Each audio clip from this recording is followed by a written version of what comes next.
Hello students, कैसे हैं आप लोग। तो कल हमने नॉन हिंदी 10th क्लास का फर्स्ट चैप्टर और सेकेंड चैप्टर का कुछ महत्वपूर्ण ऑब्जेक्टिव डाला था। आज मैं थर्ड चैप्टर और फोर्थ चैप्टर का मोस्ट वीवीआई क्वेश्चन लाया हूं, जो आप लोग के 2025 के एग्ज़ाम के लिए बहुत ही महत्वपूर्ण है। तो आइए लो हम लोग स्टार्ट करते हैं, जो कि हम लोग का थर्ड चैप्टर का नाम है क्रमवीर। आइए लो इसका क्वेश्चन हम लोग देखते हैं। इसका फर्स्ट क्वेश्चन है, स्वयं को क्रमवीर सिद्ध करने के लिए क्या बनना होगा। संकोची, कर्तव्यनिष्ठ, तेजस्वी, निर्लोभी। तो इसका हम लोग का सही जो होगा आंसर वो हो जाएगा कर्तव्यनिष्ठ। सेकेंड क्वेश्चन पे हम लोग चलते हैं। सेकेंड क्वेश्चन है हमारा, सभ्यता एवं संस्कृति के रक्षक और निर्माणकर्ता हैं साधु, वीर, कृषक, क्रमवीर। तो इसका सही जो हमारा आंसर होगा वो हमारा हो जाएगा डी नंबर, क्रमवीर। नेक्स्ट क्वेश्चन पे हम लोग चलते हैं।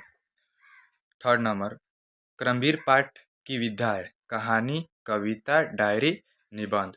तो जो इसका हमारा सही आंसर हो जाएगा वो हो जाएगा कविता। नेक्स्ट क्वेश्चन पे हम लोग चलते हैं, जो कि 4 नंबर है। अयोध्या सिंह उपाध्याय हरिऔध की कविता है बच्चे की दुआ, पीपल, क्रमवीर, झांसी की रानी। तो इसका हमारा जो आंसर हो जाएगा वो हमारा हो जाएगा सी नंबर, क्रमवीर। नेक्स्ट क्वेश्चन पे हम लोग चलते हैं, जो कि 5 नंबर है। क्रमवीर की क्या पहचान है।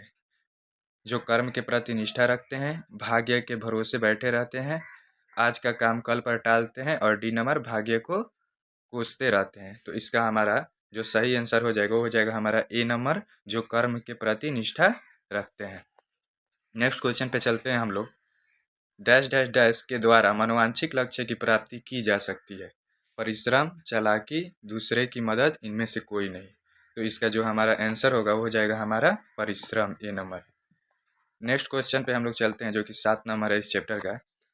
करमवीर शीर्षक कविता किस भाषा में लिखी गई है। अवधी, मैथिली, भोजपुरी, खड़ी हिंदी। इसका आंसर हो जाएगा हमारा डी नंबर, खड़ी हिंदी। चलिए आगे बढ़ते हैं हम लोग नेक्स्ट क्वेश्चन पे। 8 नंबर, कर्म की प्रतिनिष्ठा ही व्यक्ति की डैश डैश का निर्धारण करती है। सफलता, विफलता, योग्यता, इनमें से कोई नहीं। तो इसका आंसर हमारा हो जाएगा ए नंबर, सफलता। इस चैप्टर में इतना ही है, क्योंकि इस चैप्टर से उतना ज़्यादा क्वेश्चन नहीं पूछता है। इसके बाद वाले चैप्टर हम देखेंगे जो 4 नंबर चैप्टर है बाल गोविंद भगत। चलिए लो इसमें का क्वेश्चन हम लोग देखते हैं। फर्स्ट नंबर हमारा क्वेश्चन है, बाल गोविंद भगत की उम्र कितनी थी। 30 वर्ष, 60 वर्ष, 40 वर्ष, 80 वर्ष। तो इसका आंसर जो होगा हमारा वो हो जाएगा बी नंबर, 60 वर्ष। चलिए नेक्स्ट क्वेश्चन पे हम लोग चलते हैं, 2 नंबर इस चैप्टर का। बाल गोविंद भगत के बेटे को मुखाग्नि किसने दी। स्वयं बाल गोविंद भगत ने, उसकी पोतोहू ने, उनके भतीजे ने, कोई नहीं। उसका आंसर हो जाएगा बी नंबर, उनकी पोतोहू ने। नेक्स्ट क्वेश्चन पे हम लोग चलते हैं।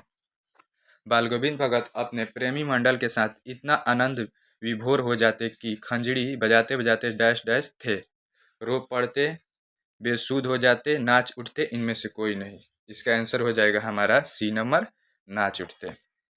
चलिए इस चैप्टर के नेक्स्ट क्वेश्चन पे हम लोग चलते हैं। बाल गोविंद भगत हर वर्ष 30 कोस पैदल चलकर कहाँ जाते थे। गंगा स्नान, तीर्थाटन, साधु संगत में, कहीं नहीं। इसका जो आंसर हो जाएगा वो हमारा हो जाएगा ए नंबर, गंगा स्नान करने जाते थे। उसके बाद नेक्स्ट क्वेश्चन पे हम लोग चलते हैं। बाल गोविंद भगत पेशे से क्या है। कवि, संत, गृहस्थ, फकीर। इसका आंसर हो जाएगा हमारा सी नंबर, गृहस्थ। चलिए स्टूडेंट नेक्स्ट क्वेश्चन पे हम लोग चलते हैं। बेटा के मर जाने के बाद रोती हुई पतोहू के पास जाकर क्या करते थे। खूब रोने के लिए, उत्सव मनाने के लिए, भाग जाने के लिए, कुछ भी नहीं। इसका आंसर हो जाएगा हमारा बी नंबर, उत्सव मनाने के लिए। नेक्स्ट क्वेश्चन पे हम लोग चलते हैं। कलम का जादूगर किसका उपनाम है। प्रेमचंद्र, रामवृक्ष बेनीपुरी, शिव पूजन सहाय, किसी का नहीं। इसका आंसर हो जाएगा बी नंबर, रामवृक्ष बेनीपुरी। चलिए नेक्स्ट क्वेश्चन पे हम लोग चलते हैं, जो इस चैप्टर का 8 नंबर है। बाल गोविंद भगत किस विधा की रचना है।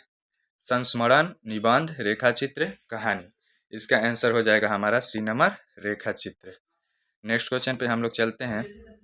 बाल गोविंद भगत के रचनाकार हैं प्रेमचंद्र, रामवृक्ष बेनीपुरी, शिव पूजन सहायक और दिनकर। इसका आंसर हो जाएगा B number Ramvriksh Benipuri. Student अगर आप लोग चाहें तो इसे नोट कर सकते हैं, लो आप लोग के लिए बेहतर होगा, क्योंकि ये सब मोस्ट VVI देखिए यहाँ पर हमारे 2018 में पूछा हुआ ये क्वेश्चन है, तो इसीलिए आगे पूछ सकता है 2025 में। आप लोग नोट कर लीजिएगा लो, तो आप लोग के लिए बेहतर होगा। चलिए 10 नंबर हम क्वेश्चन देखते हैं। बाल गोविंद भगत कबीर को क्या मानते थे? भगवान, अल्लाह, साहब और फकीर। इसका आंसर हो जाएगा हमारा सी नंबर साहब। चलिए नेक्स्ट क्वेश्चन पे चलते हैं हम लोग। बाल गोविंद भगत के कितने बेटे थे? 1, 2, 3 और 4। इसका आंसर हो जाएगा ए नंबर, बाल गोविंद भगत के एक बेटे थे। नेक्स्ट क्वेश्चन पे हम लोग चलते हैं। बाल गोविंद भगत का बेटा था बुद्धिमान, सुस्त, मोटा, दुबला पतला। इसका आंसर हो जाएगा हमारा बी नंबर सुस्त। नेक्स्ट क्वेश्चन पे हम लोग चलते हैं 13 नंबर इस चैप्टर का। बेटे के मरने पर बाल गोविंद भगत रोने लगते, गाने लगते, हंसने लगते, सर पीटने लगते। इसका आंसर हो जाएगा गाने लगते। 14 नंबर क्वेश्चन पे हम लोग चलते हैं। बाल गोविंद भगत कबीर को साहब क्यों मानते थे?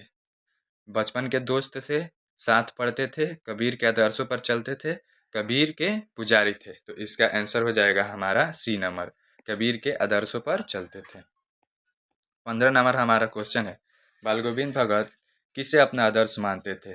कबीरदास को, तुलसीदास को, रस खान को, सूरदास को। इसका आंसर हमारा हो जाएगा बी नंबर तुलसीदास को। नेक्स्ट क्वेश्चन पे हम लोग चलते हैं। बाल गोविंद भगत की संगीत साधना का उत्कर्ष देखा गया बेटे के मृत्यु के दिन, बेटे के परदेश जाने पर, बेटे के जन्म के दिन। इसका आंसर हमारा हो जाएगा ए नंबर, बेटे के मृत्यु के दिन। नेक्स्ट क्वेश्चन है हमारा। बाल गोविंद भगत की पतोहू थी कर्कशा, रोगग्रस्त, सुशील, झगड़ालू। इसका आंसर हो जाएगा हमारा सी नंबर सुशील।